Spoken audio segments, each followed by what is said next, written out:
पाकिस्तान के राष्ट्रपति आसिफ अली जरदारी ने सेना प्रमुख आसिम मुनीर को चीफ ऑफ डिफेंस फोर्सेज यानी कि सीडीएफ बनाने का नोटिफिकेशन जारी कर दिया है। इस फैसले में प्रधानमंत्री शहबाज शरीफ भी बराबर के हिस्सेदार हैं। लेकिन अब पाकिस्तान में सवाल उठने लगे हैं कि जब पीएम शहबाज शरीफ और राष्ट्रपति जरदारी दोनों ही आसिम मुनीर से पिंड छुड़ाना चाहते हैं, तो वो कैसे इन्हें चीफ ऑफ डिफेंस फोर्सेस बनाने को तैयार हो गए हैं। पाकिस्तानी मीडिया का दावा है कि इसके पीछे ब्लैकमेल और धमकी का एक पूरा सिलसिला था जो जरदारी और शहबाज शरीफ को खाए जा रहा था। नमस्कार, आपका स्वागत है जी मीडिया के इस डिजिटल प्लेटफॉर्म पर और मैं हूं आपके साथ कनिष्का मिश्रा। पाकिस्तान के सुपर बॉस यानी कि पाकिस्तानी सेना हर दाव की काट रखती है।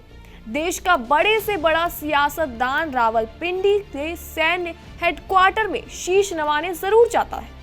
पाकिस्तानी सेना जब चाहे उनका हुक्का पानी बंद कर सकती है, यानी पाकिस्तानी जनरल की मर्जी ही अंतिम सत्य है। इस बात पर एक बार फिर से मुहर लग गई है।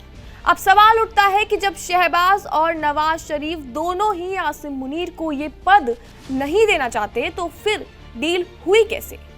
सूत्रों के मुताबिक वो इसे गिव एंड टेक की राजनीति कहा जा रहा है। इसके साथ ही इसमें धमकी और ब्लैकमेल का कॉकटेल भी शामिल है।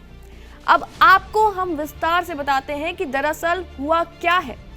खबर है कि फील्ड मार्शल सैयद आसिम मुनीर ने खुद को चीफ ऑफ डिफेंस फोर्स के पद पर प्रमोट कराने के लिए पूरा ये खेल रचा था, और वो भी इसलिए क्योंकि वो सीधे सीधे तख्ता पलट के रास्ते से बचना चाहते हैं। लिहाजा पूरी स्क्रिप्ट इन्होंने तैयार की थी। इसमें पाकिस्तानी सेना के खुफिया एजेंसी यानी कि आईएसआई का उन्हें पूरा और भरपूर साथ दिया गया। सूत्रों के मुताबिक आसिम मुनीर ने राष्ट्रपति आसिफ अली जरदारी और प्रधानमंत्री शहबाज शरीफ की कमजोरी पर फोकस किया और इसके पुख्ता सबूत जुटाए। इसके अलावा सूत्रों के मुताबिक आईएसआई ने जरदारी और शहबाज को खंगाल लिया। उनके फोन कॉल रिकॉर्ड चेक किए गए, बैंकों के खातों पर नजर डाली गई, सरकारी टेंडर और बड़ी डील सेना के रडार पर आ गए। यानी जनरल मुनीर ने दोनों भ्रष्ट नेताओं की कलाई पकड़ ली और कमजोर नस को दबा दिया। हालांकि खबर तो ये भी है कि सरकार के बड़े अफसरों के वीडियो भी सेना तक पहुंच गए। इस स्टिंग ऑपरेशन में सरकार के मंत्री भ्रष्टाचार में गोते लगाते हुए ऑन कैमरा धरे गए। यानी जरदारी और शहबाज की गर्दन जनरल मुनीर के हाथों में थी। वो चाहते थे तो वीडियो सबूत मीडिया में जारी कर सकते थे और सरकार को कटघरे में खड़ा कर देते। हालांकि जनरल मुनीर ये भी जानते हैं कि पाकिस्तान में भ्रष्टाचार कोई मुद्दा ही नहीं है। पाकिस्तानी जनता ये जानती है कि उनका वजीर और राष्ट्रपति दोनों ही भ्रष्टाचार के दलदल में गर्दन तक दबे हुए हैं। लिहाजा नया सबूत सिर्फ सरकार की बदनामी को कुछ और बढ़ाने के अलावा कोई बड़ा बदलाव नहीं करने वाली। लिहाजा मुनीर ने इन दोनों से पर्दे के पीछे डील कराने पर ज्यादा भरोसा किया। इसके बाद शहबाज सरकार और रावलपिंडी सेना मुख्यालय के बीच जबरदस्त सौदेबाजी शुरू हो गई। खबर है कि इस नियुक्ति को लेकर पीएमएलएन के सुप्रीमो नवाज शरीफ और उनकी बेटी और पार्टी के मुख्य आयोजक मरियम नवाज और खुद आसिम मुनीर के बीच लंबी बातचीत चली। शहबाज सरकार और पीएमएलएन नेतृत्व सेना के सामने अपनी शर्तें रख रहा था। रिपोर्ट्स के मुताबिक पीएमएलएन नेतृत्व ने आसिम मुनीर की इस पावरफुल पोस्टिंग के बदले में राजनीतिक गारंटी मांगी थी।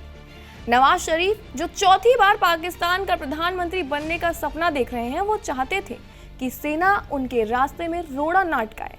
एक वरिष्ठ पीएमएलएन सूत्र ने बताया था कि अगर आसिम मुनीर अगले 5 साल तक सीओएएस और सीडीएफ दोनों के रूप में रहना चाहते हैं, तो उन्हें नवाज शरीफ की प्रधानमंत्री की कुर्सी उन्हें सुनिश्चित करनी होगी।